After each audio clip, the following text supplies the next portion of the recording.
ថ្នាក់ទី12ទាំងអស់ជាទីមេត្រីបាទថ្ងៃនេះយើងជួបគ្នាតាមកម្មវិធីបង្រៀន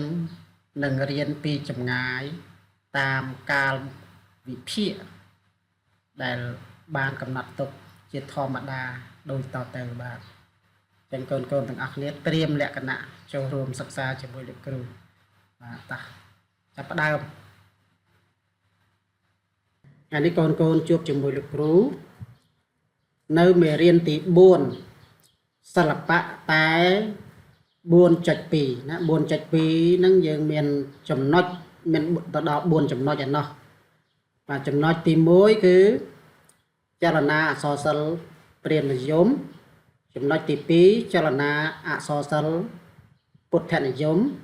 ចំណុចទី3ចលនាអក្សរសិល្ប៍ខេមរនិយមដែលយើងបានរៀនរួចហើយ3ចំណុចហ្នឹងឥឡូវចូលចំណុចទី4មានន័យថា 4.2 ហើយចំណុចទី4ទៀតគឺអក្សរសិល្ប៍បរទេសនិយមសូមកូនបើកសៀវភៅទំព័រ99បាទតោះត្រៀមសិក្សាជាមួយលោកគ្រូបាទក្នុងមេរៀននេះលោកគ្រូមានវត្ថុបំណងដូចតទៅក្រោយពីកូនសិក្សាមេរៀននេះចប់កូននឹងមានសមត្ថភាពទី1គឺប្រាប់បានពីលក្ខណៈសម្គាល់នៃរឿងដែលស្ថិតក្នុងចលនាអក្សរសិល្ប៍បរទេសនិយមបានត្រឹមត្រូវចំណុចទី1ចំណុចទី2កូននឹងញែកបានពីភាពខុសគ្នានៅភាពខុសគ្នារវាងអក្សរសិល្ប៍ដែលស្ថិតក្នុងចលនាបរទេសនិយមទៅនឹងអក្សរសិល្ប៍បរទេសនិយមបាទខ្ញុំយ៉ាត់កូនច្រឡំគ្នាកូនណាមួយអក្សរសិល្ប៍ស្ថិតក្នុងចលនាមានន័យថាមានពាក្យចលនាក្នុងហ្នឹងនេះមានពាក្យចលនានេះអក្សរសិល្ប៍ដែលស្ថិតក្នុងចលនាបរទេសនិយមទៅនឹងអក្សរសិល្ប៍បរទេសបាទពាក្យវាមានពីរខុសគ្នាពាក្យចាប់ពីបានអក្សរសិល្ប៍ដែលស្ថិតក្នុងចលនាបរទេសនិយមឬរឿងដែលស្ថិតក្នុងចលនាបរទេសនិយមទៅនឹងរឿងដែលស្ថិតក្នុងអក្សរសិល្ប៍បរទេសបាទហើយកូនក៏អាចញែកបានច្បាស់ថែមទៀតទៅនឹងអក្សរសិល្ប៍ឬក៏រឿងដែលស្ថិតក្នុងចលនាខេមរនិយមឬក៏ញែកបានច្បាស់ថែមទៀតទៅនឹងរឿងដែលស្ថិតក្នុងចលនាព្រាហ្មណ៍និយមនិងពុទ្ធនិយមសរុបមក4ចលនាហ្នឹងគឺញែកច្បាស់លាស់មិនច្រឡំគ្នាបាទកូននឹងផ្ដល់នៅបញ្ញត្តិហៅថានិយមន័យរួមបញ្ញត្តិរួមស្ដីអំពីអ្វីទៅហៅថាចលនាអក្សរសិល្ប៍បាទកូននឹងផ្ដល់បានបញ្ញត្តិរួមក្រៅពីបញ្ញត្តិដោយឡែកកូននឹងបានផ្ដល់បាននៅបញ្ញត្តិរួមហៅថាចលនាអក្សរសិល្ប៍បានត្រឹមត្រូវแล้วកូនមើលរូបភាពនេះលោកគ្រូសួរតើកូនថាតើសកម្មភាពទាំងនេះពាក្យថាទាំងនេះមានច្រើនហើយស្ថិតក្នុងចលនាអក្សរសិល្ប៍អ្វីនេះចាប់ដៃណាខ្មែរយើងនិយមចាប់ដៃគ្នាពេលជួបគ្នាចាប់ដៃគ្នារលាក់ច្រើនដងទោះបីជាក្នុងជីវភាពរស់នៅក្តីឬក្នុងភាពយន្តដែរភាពយន្តក្តីឬក៏ការពណ៌នានៅក្នុងប្រឡោមលោកក្តីណាមានការចាប់ដៃគ្នាតួអង្គចំណុចទី1ចំណុចទី2រឿងខ្លះឬក៏ក្នុងជីវភាពរស់នៅក៏ឃើញមានយុវជនខ្មែរពាក់ក្រវិលដែរក្រវិលក៏ណានេះពាក់ក្រវិលយុវជនខ្មែរពាក់ក្រវិលចឹងហ្នឹងយើងដឹងធ្លាប់តែនារីខ្មែរទេពាក់ក្រវិលឥឡូវមានយុវជនខ្មែរពាក់ក្រវិលហើយនៅក្នុងភាពយន្តក៏យើងឃើញមានទៀតក្នុងភាពយន្តខ្មែរសម័យទំនើបហ្នឹងស្ទឹងតែមានមកចំណុចទី3យើងឃើញរូបភាពបច្ចុប្បន្នគឺក្នុងជីវភាពរស់នៅក្នុងពិធីមង្គលការយើងឃើញនារីខ្មែរនឹងរមែងស្លៀកពាក់រ៉ូប ឬក្នុងពិធីជប់លៀងអីណាគឺយុវតៃខ្មែរនឹងស្លៀកពាក់រ៉ូបហ្នឹងគឺថាមានកតុយនឹងវែងរហូតដល់2ម៉ែត្រក៏សឹងមាន2ម៉ែត្រ3ម៉ែត្រចឹងណាអូវែងអន្លាយដូចកន្ទុយសัตว์អីមួយចឹងហើយត្រូវមានអ្នកខ្លះនឹងជួយកាន់អាកតុយរ៉ូបនឹងទៀតបាទចឹងវែងតែខ្មែរយើងពីមុនអត់ដែលមានចឹងទេបាទហើយយើងក៏ឃើញមាននំចឹងគេរៀបនំនឹងជាបូក្បាច់រចនាស្អាតណាមានលំដាប់ធំតូចចឹងទៅក្នុងពិធីមង្គលការពិធីមង្គលការចឹងពិធីកាត់នំណាហើយក្រៅពីសកម្មភាពហ្នឹងយើងក៏ឃើញមានសកម្មភាពជាច្រើនទៀតដូចជាពេលជួបគ្នាគេច្រើននិយាយថា hello hi ចឹងណា business Mr. Office ខ្ញុំទៅ office សួស្ដី Mr. Hello Mr. Hello Mrs. អញ្ចឹងណាកូនក្នុងជីវភាពរស់នៅក៏ដូចជាក្នុងភាពយន្តឬក៏នៅក្នុងបន្លំលោកទំនើបតែងបញ្ចូលនៅការប្រើប្រាស់ពាក្យហ្នឹងហើយមានច្រើនទៀតហើយបើសម័យការដែលប្រទេសយើងស្ថិតក្នុងសម័យអាណានិគមបារាំងឬក៏បានរំដោះទទួលបានឯករាជ្យហើយក៏ដោយក៏ខ្មែរយើងទម្លាប់ប្រើប្រាស់ភាសាបារាំងដូចជាពេលជួបគ្នាគេថា bonjour monsieur យ៉ាងទៅ bonjour ឬក៏ថា salut ជួបគ្នាថា monsieur madame ខ្ញុំទៅប៊ីរ៉ូខ្ញុំអញ្ចឹងយើងពាក្យហ្នឹងសាពាក្យដាក់ភាសាបារាំងហើយភាសារបស់យើងមានតែគេអត់និយាយណាសួស្ដីគេអត់និយាយអ្នកស្រីលោកស្រីកញ្ញាហ្នឹងគេអត់និយាយហើយការិយាល័យហ្នឹងពាក្យខ្មែរយើងប្រើប្រាស់គេអត់និយាយគេប្រើប្រាស់តែភាសាបរទេសបាទអញ្ចឹងសូម្បីតែនៅក្នុងភាពយន្តនេះក៏សឹងតែប្រើប្រាស់ភាសាហ្នឹងនៅក្នុងប្រឡោមលោកខ្លះក៏សឹងតែប្រើប្រាស់ក្នុងភាសាហ្នឹងអញ្ចឹងសំណួរសួរថាតើសកម្មភាពទាំងនេះស្ថិតក្នុងចលនាអក្សរសិល្ប៍អ្វីគ្រូគិតថាកូនអាចឆ្លើយបានហើយណាកូនណាក្នុងបដាអក្សរសិល្ប៍ទាំង4ព្រាហ្មណ៍និយមពុទ្ធនិយមខេមរៈនិយមនិងបរទេសនិយមដូច្នេះសកម្មភាពទាំងនេះរមែងមាននៅក្នុងចលនាអក្សរសិល្ប៍បាទដែលស្ថិតចលនាបរទេសនេះនិយមបាទហ្នឹងអញ្ចឹងណាហើយយើងបកស្រាយតិចមើលចលនាអក្សរសិល្ប៍បរទេសនិយមសម្គាល់ដោយយ៉ាងម៉េចទី1ជាអក្សរសិល្ប៍ដែលកវីនិពន្ធខ្មែរជាអ្នកនិពន្ធបាទអញ្ចឹង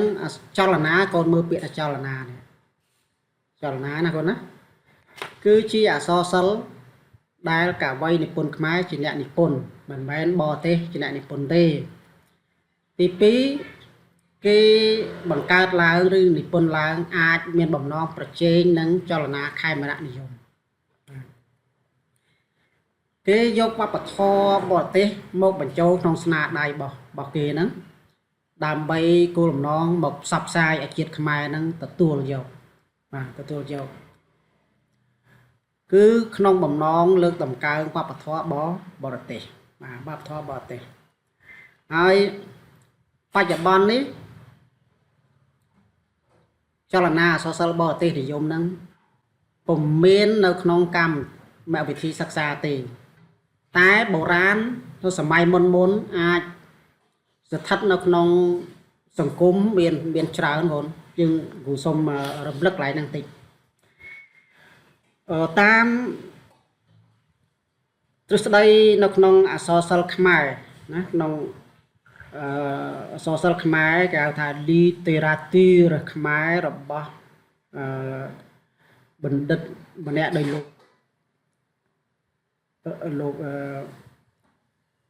កំថងយ៉ាងបាទកំថងបាទគាត់បានរៀបរាប់ទេគាត់ថានៅសម័យអាណានិគមនិយមបារាំង1863ដល់1953 cả vây nè tay cả vây niệm pôn khmer menចំនួន57នាក់សម័យឯករាជ្យ1953 1955អ្នកនិពន្ធខ្មែរមាន48នាក់ហើយសម័យសង្គមរាស្ត្រនិយម1955ដល់ឆ្នាំ1970មានច្រើន179នាក់អ្នកនិពន្ធសម័យសាធារណរដ្ឋលោកសេនាប្រមុខលន់នល់ហ្នឹង1970 1975មាន49នាក់អញ្ចឹងអ្នកនិពន្ធទាំងអស់ហ្នឹងសុទ្ធតែមានស្នាដៃច្រើនស្នាដៃគាត់ច្រើនខ្លះច្រើនមែនទែនអញ្ចឹងស្នាដៃខ្លះគឺអាចនឹងសរសេរជាចលនាអក្សរសិល្ប៍បរទេសនិយមស្នាដៃខ្លះសរសេរជាចលនាអក្សរសិល្ប៍ខេមរៈនិយមណាហើយស្នាដៃខ្លះសរសេរជាចលនាអក្សរសិល្ប៍ពុទ្ធនិយមអញ្ចឹងវាមានចលនាអក្សរសិល្ប៍បរទេសនិយមនៅក្នុងបណ្ដាអ្នកនិពន្ធទាំងអស់ដែលរៀបរាប់អំបញ្ញមិញហ្នឹងក្រៅពីហ្នឹងក៏មានភាពយន្តមួយចំនួនបានយកវប្បធម៌បរទេសមកផ្សព្វផ្សាយដែរអាហ្នឹងគេហៅថាស្ថិតក្នុងចលនាបរទេសនិយមហើយដោយសាររឿងទាំងហ្នឹងយើងមិនបានលើកបញ្ចូលក្នុងកម្មវិធីសិក្សាដូច្នេះកូនអាចយល់ពីទ្រឹស្ដីទាក់ទងនឹងចលនាអក្សរសិល្ប៍បរទេសនិយមតែប៉ុណ្្នឹងបានតែប៉ុណ្្នឹងក៏លំបមនឹងអាចយល់បានណាបាទលោកគ្រូសួរសំណួរតើរឿង Hamlet ប៉ូល Virginie កិត្តិយសឬស្នេហាអូគ្រូលុបចោលមកកុំដាក់តើអីនេះជា clear បញ្ជាក់រឿង Hamlet ប៉ូល Virginie កិត្តិយសឬស្នេហាស្ថិតក្នុងកចលនាអក្សរសិល្ប៍បរទេសនិយមខចលនាអក្សរសិល្ប៍បរទេសកចលនាអក្សរសិល្ប៍ខេមរៈនិយមខចលនាអក្សរសិល្ប៍ព្រាហ្មណ៍និយមបាទតើល្បះបញ្ជាក់នឹងភ្ជាប់ទៅចម្លើយណាមួយដែលត្រឹមត្រូវកខកខបាទអញ្ចឹងគ្រូឲ្យពេលកូន30វិនាទីបាទរឿង Hamlet ប៉ូល Virginie កិត្តិយសឬស្នេហាឬហៅថា Lucid ស្ថិតក្នុងផ្នែកណាមួយចលនាបរទេសឬក៏អក្សរសិល្ប៍បរទេសឬក៏ខេមរៈនិយមឬក៏ព្រាហ្មណ៍និយម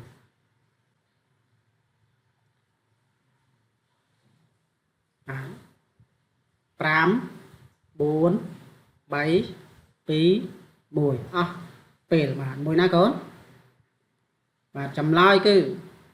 រឿង Hamlet ប៉ូល Virginie កិត្តិយសឬស្នេហាស្ថិតក្នុងអក្សរសិល្ប៍បរទេសបាទអញ្ចឹងកន្លងមកលោកគ្រូឃើញខ្លះថា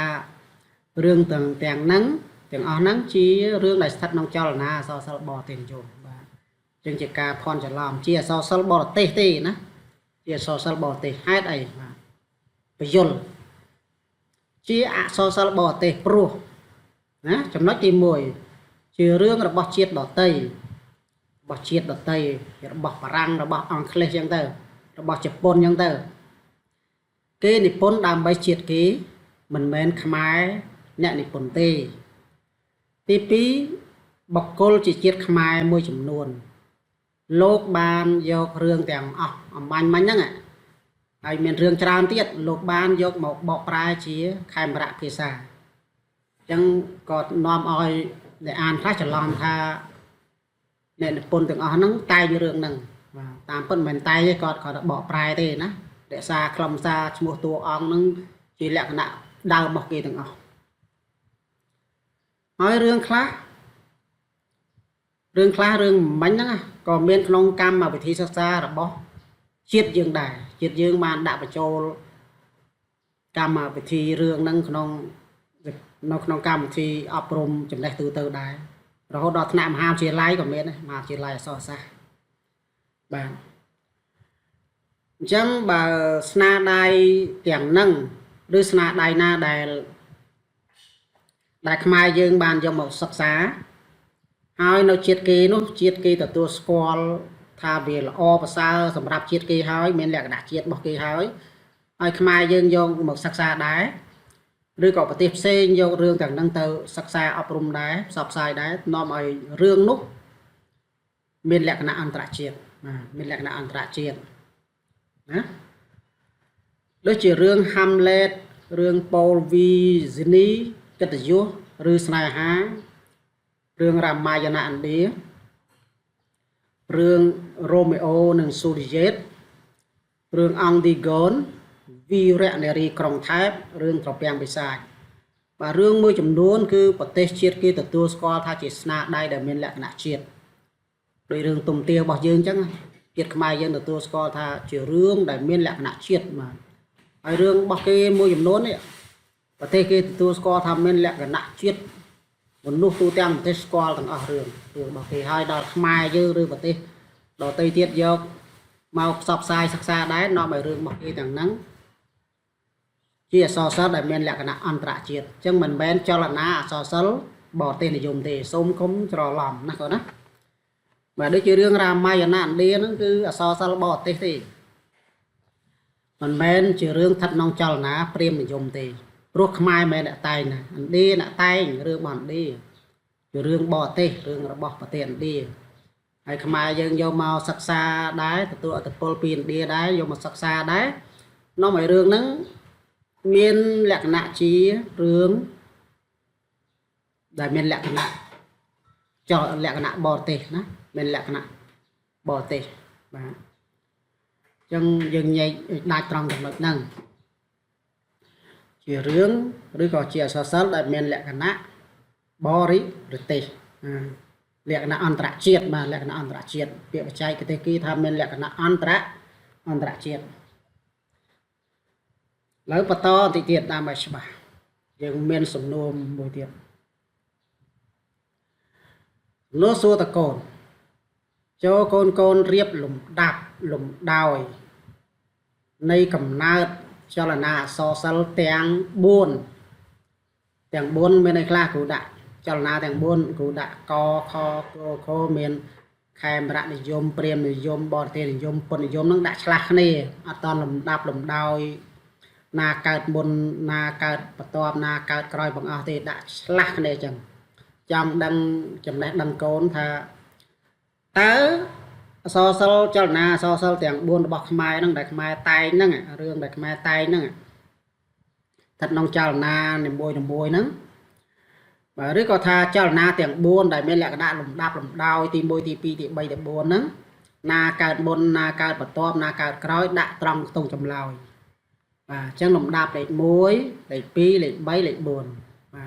ញ្ចឹងខេមរៈនិយមលំដាប់ទីប្រមាណព្រាហ្មណ៍នឹងលំដាប់ទីប្រមាណបរទេសលំដាប់ទីប្រមាណពុទ្ធលំដាប់ទីប្រមាណណាគាត់ណាអញ្ចឹងឲ្យពេលកូន30វិនាទីដែរបាទវិនាទី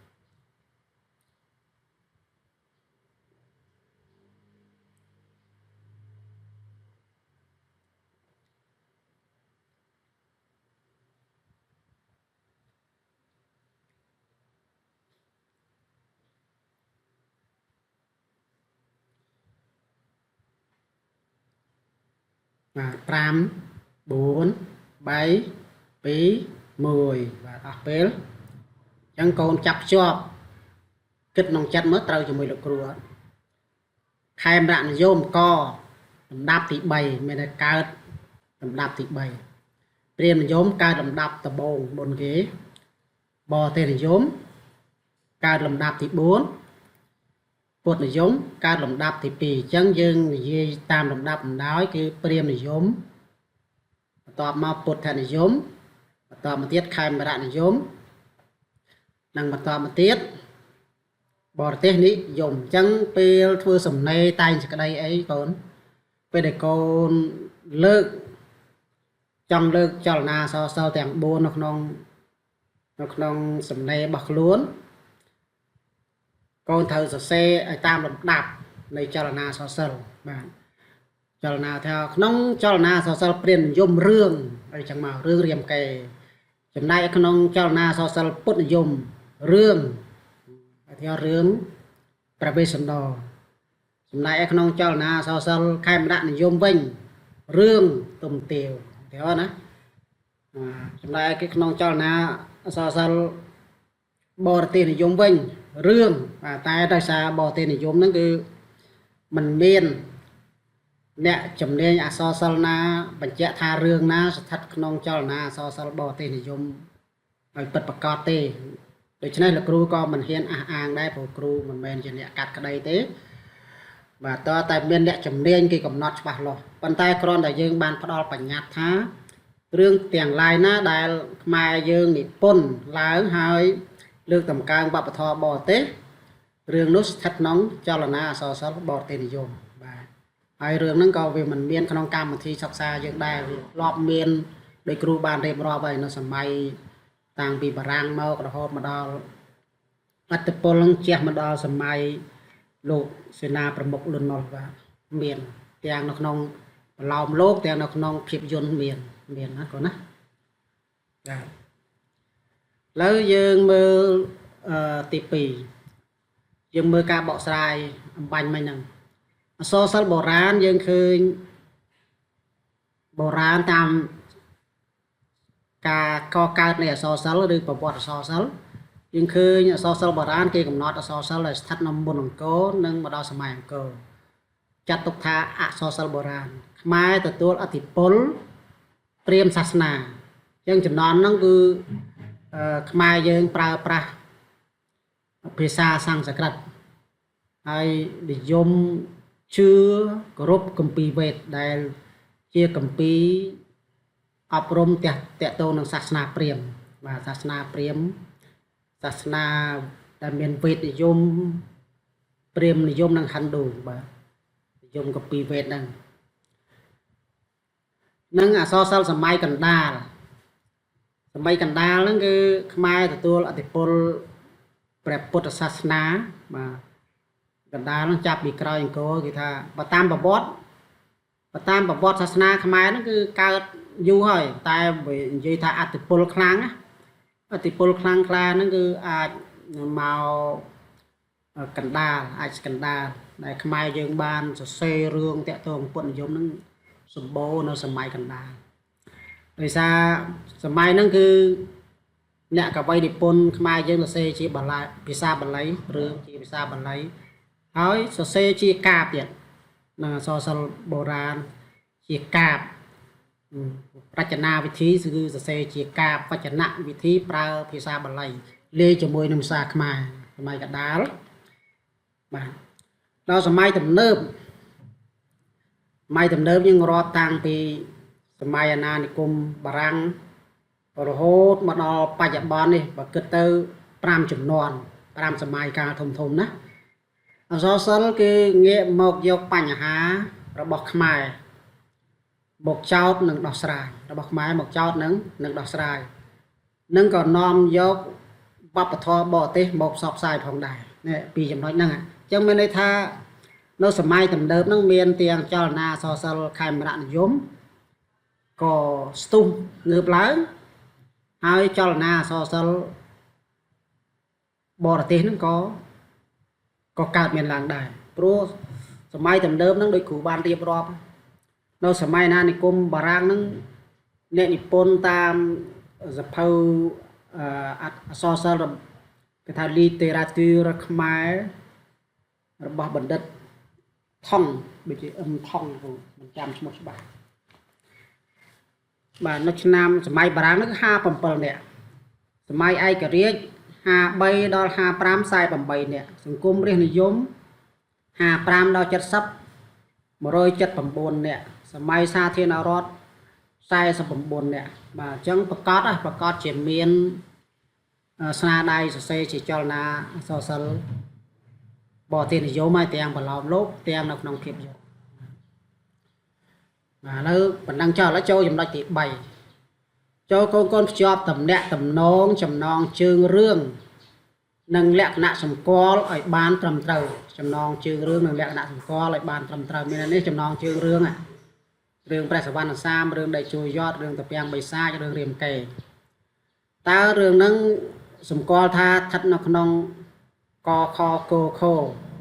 thật nông có cho na so sel prim yum khó cho na so sel put yum cố cho na so sel khai mặn yum khô so sel bò tê mà ta rương môi môi nó cứ thật nông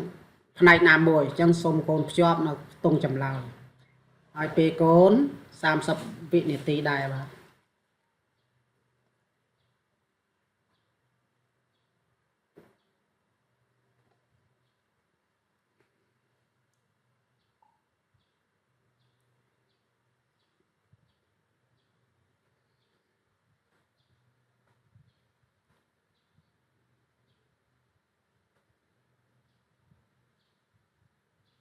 pram bốn bảy pí mùi bạc pế chẳng chóp cho mùi được rù mùi rương bè sà văn xám một kho cứ thật nóng cho là nạ so sal put ní dùng mà văn xám thật nóng chỉ put dùng sắp xa cố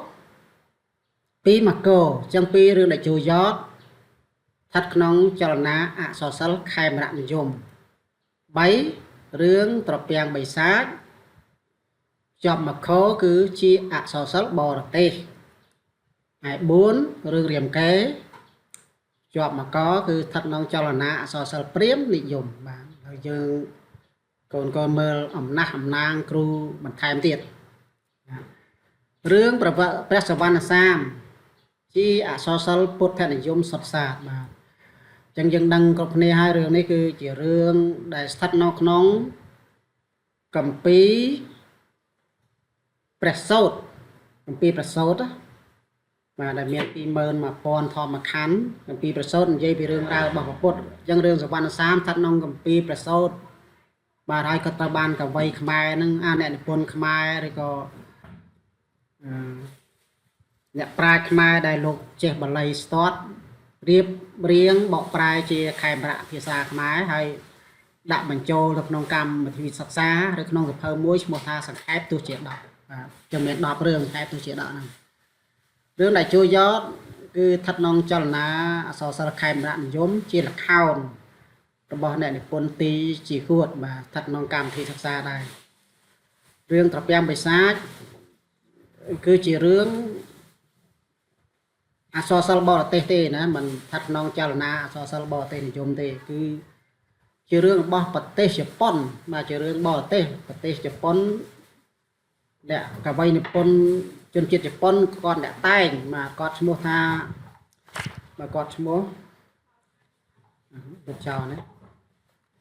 còn mua tha Ishimi Shuka mà những an ta mà so là ta người là Ishimi Shuka mà Ishimi Shuka pon nó năm 1431ចឹងរឿងជប៉ុនទេរឿងរបស់ជារឿងបរទេសអសរសិល្ប៍បរទេសរឿងរំកែជារឿងដែលខ្មែរយើងនិពន្ធចឹងស្ថិតក្នុងចលនាអសរសិល្ប៍ព្រាហ្មណ៍និយមនិពន្ធដោយកវីខ្មែរនាសម័យបុរាណដែលយើងមិនស្គាល់ឈ្មោះគាត់ដល់យូរពេកទៅកូនអត់ស្គាល់ឈ្មោះទេឥឡូវចប់សង្ខេបប៉ុណ្ណឹងសូមធ្វើការសន្និដ្ឋានជាចំណុចរួមរួមយើងអានថាយើងថាចលនាអសរសិល្ប៍បរទេសនិយមណាចលនាអសរសិល្ប៍បរទេសនិយមគឺសំដៅទៅលើអត្ថបទអសរសិល្ប៍ដែលបានលើកយកទំនៀមទម្លាប់របស់បរទេសមកបង្ហាញដែលផ្ទុយពីផ្នត់គំនិតទំនៀមទម្លាប់របស់ខ្មែរណាផ្ទុយអ្វីដែលខ្មែរយើងជាអត្តសញ្ញាណជាតិរបស់យើងហើយចលនានេះពុំមាននៅក្នុងអក្សរសិល្ប៍ខ្មែរទេណាអត់មាននៅក្នុងចលប្រវត្តិអក្សរសិល្ប៍ខ្មែរទេមិនស្ថិតក្នុងអក្សរសិល្ប៍បុរាណក៏អត់មានដែរបាទអត់មានដែរតែអ្វីដែលសំខាន់ដែលលេចចេញមកនោះគឺលេចចេញនៅសម័យដែលប្រទេសយើងនឹងធ្លាក់នៅក្រោមអវាទពួកបស្ចិមប្រទេស គឺស្ថិតនៅសម័យអាណាព្យាបាលបារាំងឬសម័យអាណានិគមបារាំងអស់រយៈពេលជិតមួយសតវត្សហ្នឹងទើបចលនាអក្សរសិល្ប៍បរទេសនិយមហ្នឹងកើតឡើងដែលគ្រូបានរៀបរាប់អ្នកនិពន្ធយ៉ាងសម្បូរបែបនៅខាងដើមនោះហើយចលនានេះមានឥទ្ធិពលខ្លាំងក្លាណាស់ក្នុងសង្គម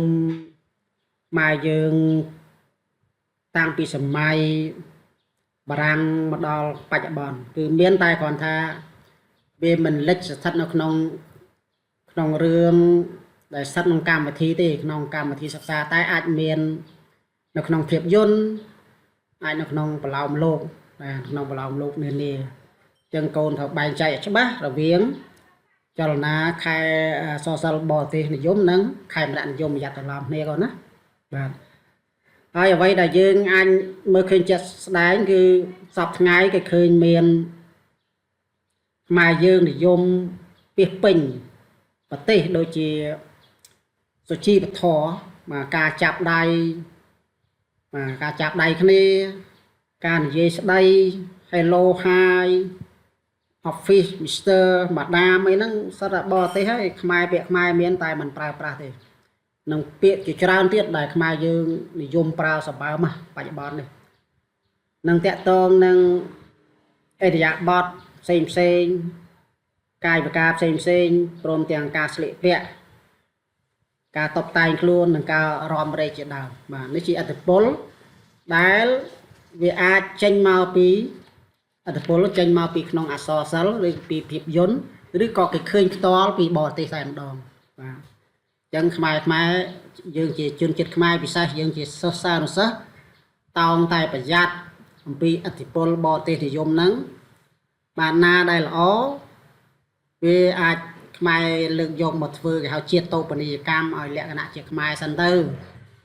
ប្រើប្រាស់របស់គេមិនដឹងខ្លួនយូរវប្បធម៌ជាតិយើងបាទវានឹងរលត់រលាយអស់ហើយណាកូនណាគេថាវប្បធម៌រលត់វប្បធម៌ជាតិរលត់ជាតិរលាយវប្បធម៌ជាតិពន្ធរាយជាតិស្កើងស្កានសំខាន់ណាស់ចំណុចហ្នឹងកូនបាទប្រទេសអ្នកមានគេពង្រីកវប្បធម៌របស់គេសម្បើមណាដូចខ្មែរយើងទៅធ្វើការនៅកូរ៉េដែលជាប្រទេសអ្នកមានទៅប្រទេសថៃទៅប្រទេសជប៉ុនជាដើមណាកូនតើតែរៀនភាសាគេចេះមិនបានទៅហើយរៀនប្រពៃណីទំនៀមទម្លាប់គេទៀតបាទដោយសារប្រទេសគេអ្នកមានអញ្ចឹងហើយគេតោងតែផ្សព្វផ្សាយនៅវប្បធម៌គេរីកចម្រើនទៅតាមនឹងដែរអញ្ចឹងក្នុងនាមយើងជាកូនខ្មែរក៏បីប្រុងប្រយ័ត្នហើយជួយពង្រីកវប្បធម៌ជាតិយើងឲ្យស្ទុះឡើងបាទអញ្ចឹងការជួបគ្នាក្នុងមេរៀននេះសន្មតចប់តែប៉ុណ្ណេះអរគុណកូនដែលបានយកចិត្តទុកដាក់សិក្សារៀនសូត្រ